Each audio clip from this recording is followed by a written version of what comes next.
Hello, today I am joined by Roger Heines. Roger works for the BEI, the Business Engineering Institute at the University of St. Gallen, and is a blockchain expert, especially also when it comes to tokenization. So hello, Roger, please introduce yourself and tell us a little bit more about yourself and how you got your way into blockchain. Sure. Thank you very much, Stefan, for the opportunity today also introducing myself and later telling something about tokenization. So my name is Roger Heines. I'm a research associate now at the Business Engineering Institute in St. Gallen and also doing my PhD at the chair of Business Information Systems at the University of St. Gallen, specialized in the field of distributed ledger technology. And what we do there is so-called applied science. I will talk about that a little bit later. Yeah, perhaps starting how I was coming to the whole blockchain space, DLT space. It was really early, I think in 2012, where I first read an article about Bitcoin, and I really didn't knew the technology behind it, the whole DLT thing, the whole protocol. I just read that it's possible to mine some kind of digital currency, and you can take this currency when you mine it and can sell it on an exchange and get some money. And yeah, I started to download the whole protocol. Unfortunately, my drive was too small. And then I mined some other coins, I think feather coins or something like that. And yeah, probably more or less worthless. And then in 2016, I did my master thesis at the chair of supply chain management in St. Gallen, where the professor started that there's really new technology going on. And first I was a little bit hesitant, and he was talking about transactions, about DLT. And so I started to tap into the space.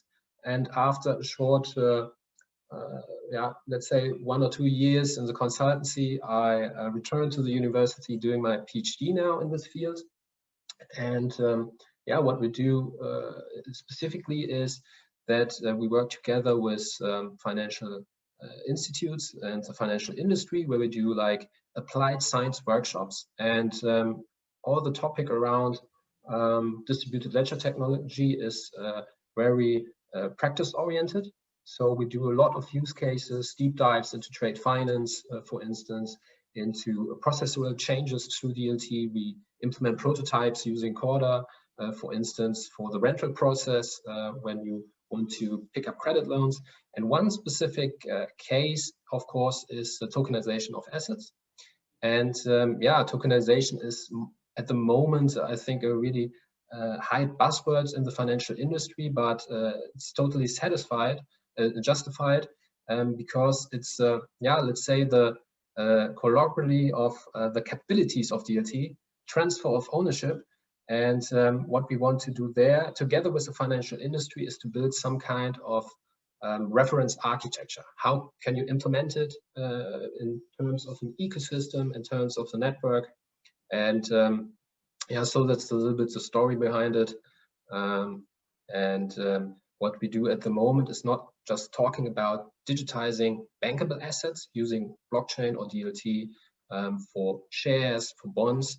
What we do is a step further. We also have a look at so-called non-fungible tokens, where we have a unique reference as a token on a blockchain and DLT, and looking at use cases such as collectibles, such as old-timer, and try to establish some kind of new market infrastructure in the near future.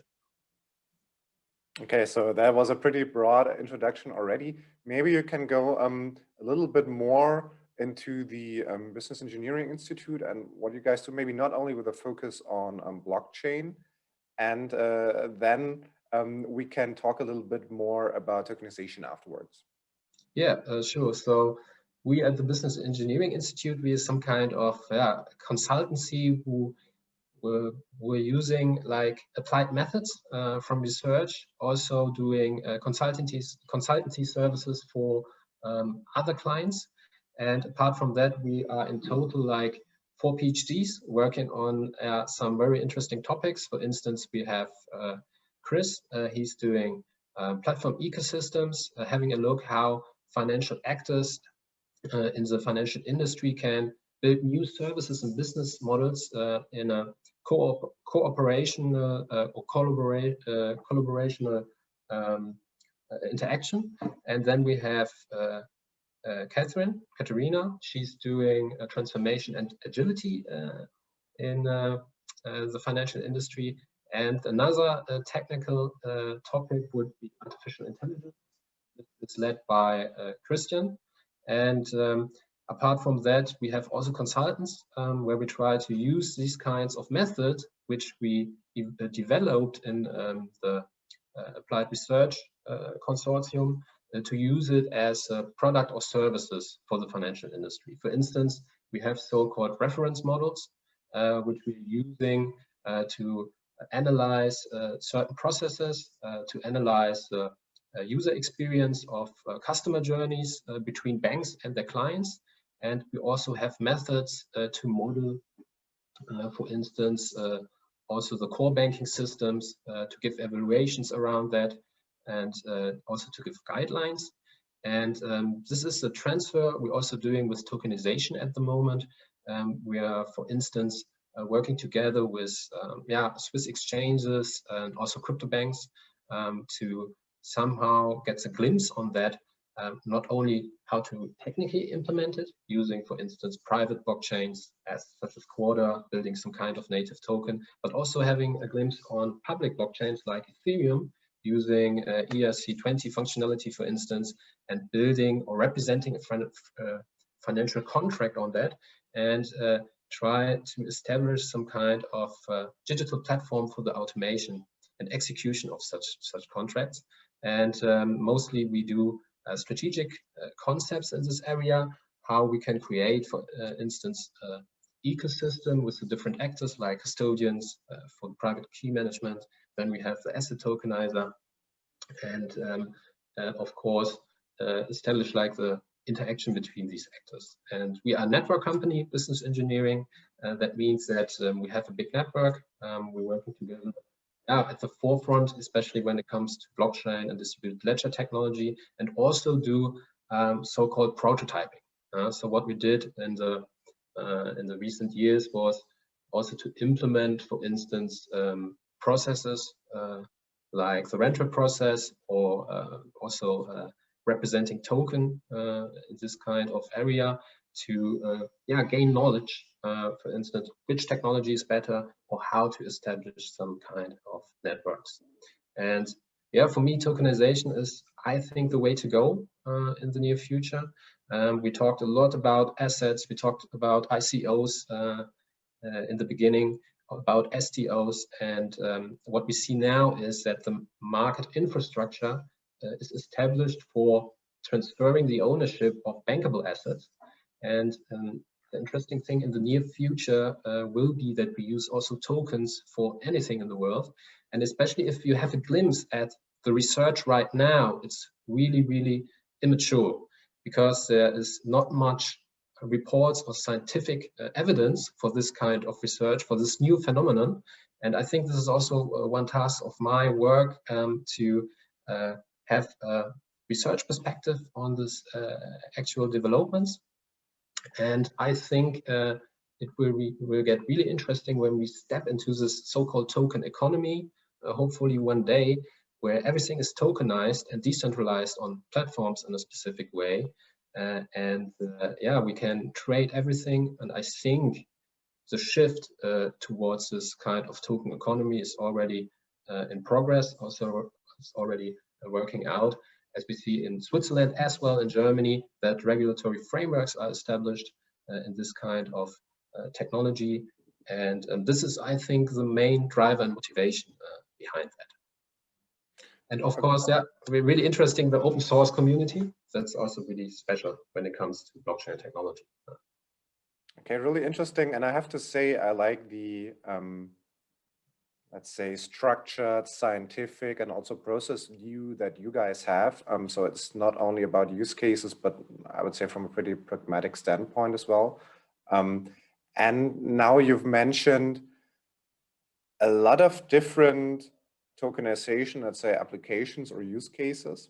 And you also said that when the hype or buzzword was security tokens, a lot of people thought about shares or bonds. but it might be a lot about not tangible or physical goods or the financial products that we had in the past, but you also talked about NFTs and maybe just digital values that will be in tokens. So when you think about tokenization, what do you think is the most interesting application, and maybe the one that will see most success in the near future, in the next 2 to 5 years? Yeah. So this is very subjective because often depends on the stakeholder who want to use this tokenization concept for the specific application. So if you ask me as a blockchain enthusiast, I think the most interesting thing about tokenization is building some kind of references for unique tokens, and for the first time through distributed ledger technology, you have some kind of digital scarcity. So within the system, you can really represent token, which is only once established on the system, and you can't manipulate it. There's no central instance manipulating, for instance, supply of this token. And this is, for me, I think, the most valuable thing when talking about the technology. On the other side, of course, you have also more economically oriented actors, such as enterprises, banks. And I think here it's a little bit different because the features of the technology allow reduced transaction costs. They allow disintermediation. And I think for them, these are the main drivers behind the actual concept. And of course, you have something in between, increased liquidity through peer-to-peer crowdfunding, for instance. This is also a use case which is really interesting, where you have reduced transaction costs, and you can now apply this technology for new business models, because these business models weren't economically viable before. And I think you see a lot of things like democratization in this space. And at the moment, the main driver will be the first step, of course, process optimization through execution of processes, that you have improved settlement, for instance, that you have a risk reduction in terms of counterparty risk. And then I think the perspective from this open source community, the disintermediation thing, making banks obsolete, will somehow merge in the near future, that we have a lot of more these some kind of visionary use cases. And I think this is also important when it comes to the adoption of enterprises, that things have to be established first. Of course, we need a digital ID, for instance, to get these process optimizations in the near future. And one important thing is the digitization of a currency. And then we're talking about a central bank digital currencies. Is it a retail or wholesale, CBDC? I think that's not the question. I think it's important that we have some kind of decentralized trigger, that we can execute such process optimizations on such decentralized platforms. And for me, it will be probably the DeFi space. I think it's really interesting, where we have totally decentralized governance for such kind of services, and of course, digital scarcity. Okay, thank you. And I think we really got pretty deep into some branches of the topic, but this is also about your video series. So you have produced 4 videos explaining tokenization, and maybe you can share some insights, what you are going to talk about, and maybe also who the audience is, because I feel for people that hear about tokenization for the first or second time, they might not be able to follow us, but I think those are also the people that should watch the series, right? Yeah, sure. So that's always difficult for a researcher going not too deep into your topic. And therefore, I want to give a broad introduction into the vision of tokenization, where we talk a little bit about the basics, of course, the technical fundamentals. And then I want to take you in the second part to the journey. What can I establish with tokenization? What's the concept behind it? We want to do a practical transfer towards different use cases. And after that, we take a visionary look how the world in a token economy can look like, what it's like if we tokenize everything, such as credit cards, classic cars, collectibles, watches, also bankable assets. And I also want to talk about the current challenges. I think this is also important because tokenization is not here for the short term. I think it's a slowly developing process. And when we have a look, like 10 years ago or 12 years ago, there was no Bitcoin or protocol at all, no DOT. And I think in 10 years, we have a lot more use cases around. And this is the idea to give you some kind of understanding in the field, that it's, of course, some kind of hype at the moment, but you have the necessary understanding to use this knowledge also in terms in your company, and perhaps also implementing some interesting prototypes and use cases. And this is the sorry. So this is a thing that it's important that the companies knowledge build up knowledge in this kind of area, because when it comes, that you already know what's all about. And I think that's the most important aspects, and that's why I'm really interested and very thankful to be a part of the broader Blockchain Center Academy. Yeah, and this is exactly what we believe in as well. And I think obviously you summed up your course perfectly. And I think what the last video is about, what I really liked, is reflecting the past, presenting the status quo, and also giving a glimpse into the future. And I think, as everyone has seen now, tokenization is a really broad topic. I think there's potentially some use cases that might be super huge in 10, 15 years that nobody has thought about today. So I can only agree. I think it's important getting to know more about the topic. I really like the video series that you've produced. So thank you very much for that. And also thank you for taking your time. Thank you, Stefan.